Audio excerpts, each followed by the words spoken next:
Rev up them speedboats, boy. Man, what size are they? 47s?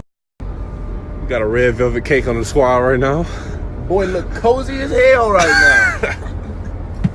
Good times and bad, in sickness and in health, to love and cherish as long as you both shall live. Whoa, wait. Whoa, wait! What? What are you doing, man?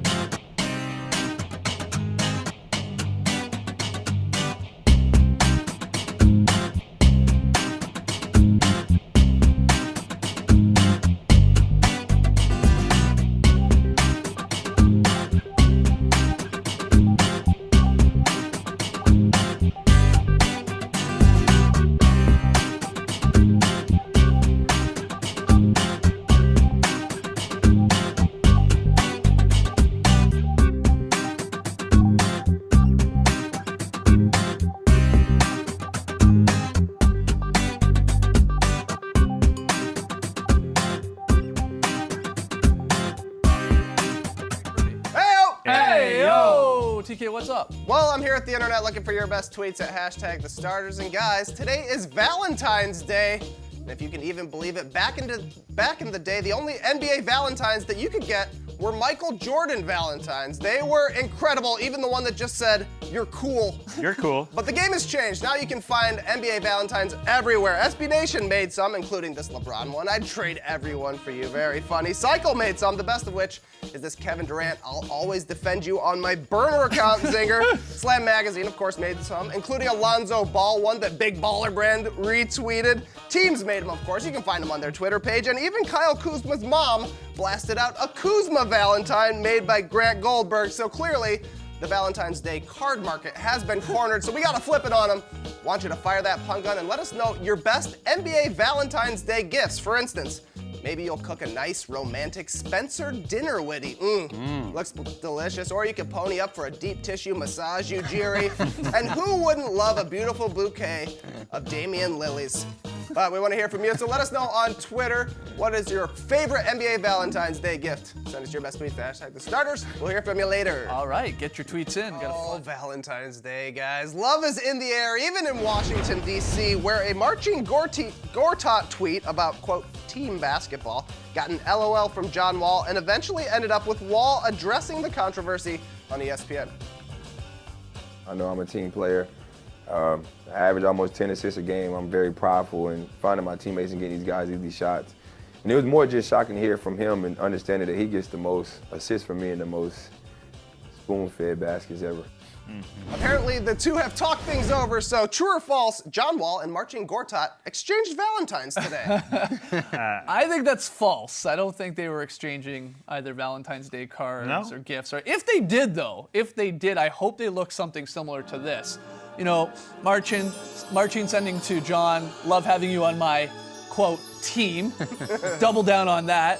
And then, again, John sent one back. "I could spoon feed you buckets all day."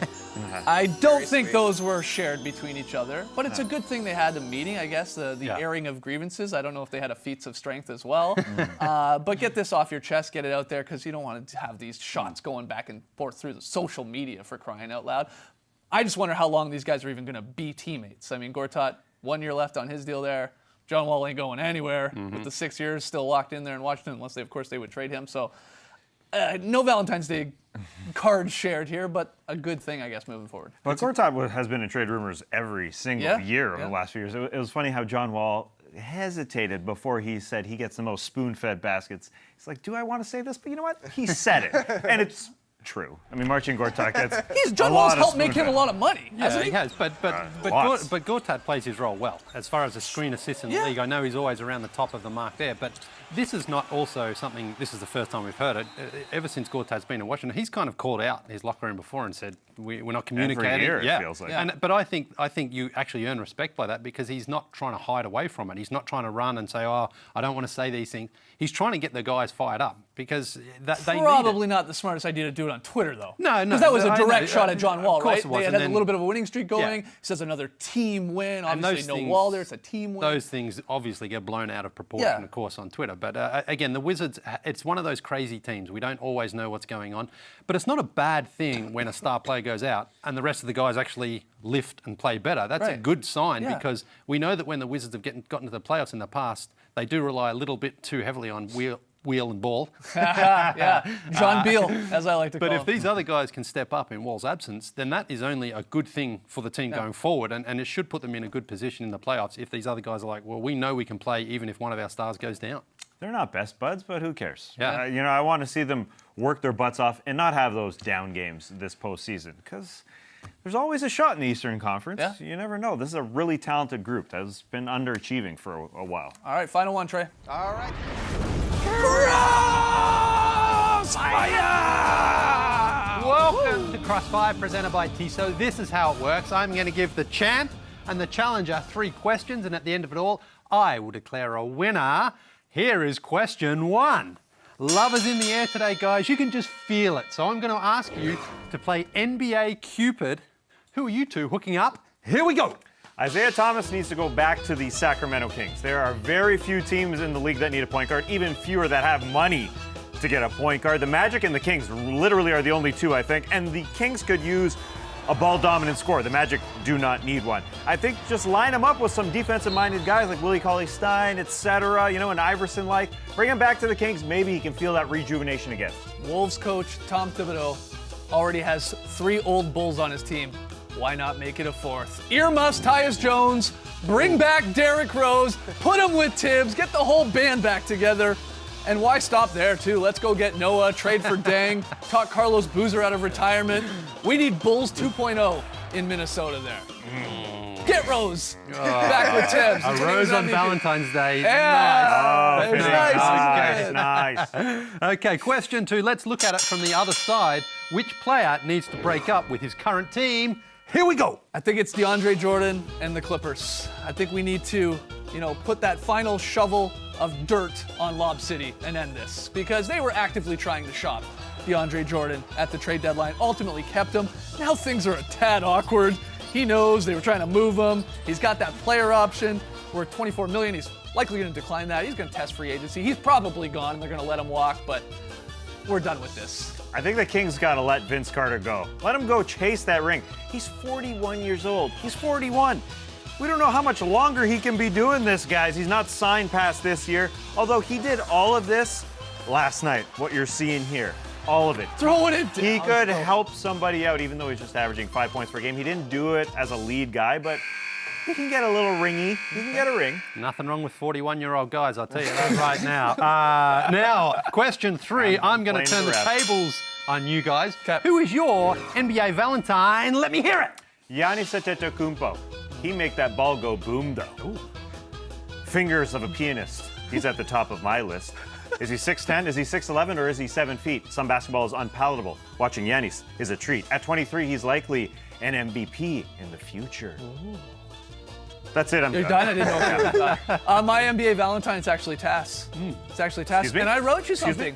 Tass, you are the Deezus to my marrow, the bow to my arrow. You're the Mark to my Pow, the milk to my cow. You're the Chuck to my Kenny, the Gump to my Jenny. Tass, you're the Valentine I have chosen. You're the Kyle to my DeRozan. Nice. You win. Thanks. Happy Valentine's Day.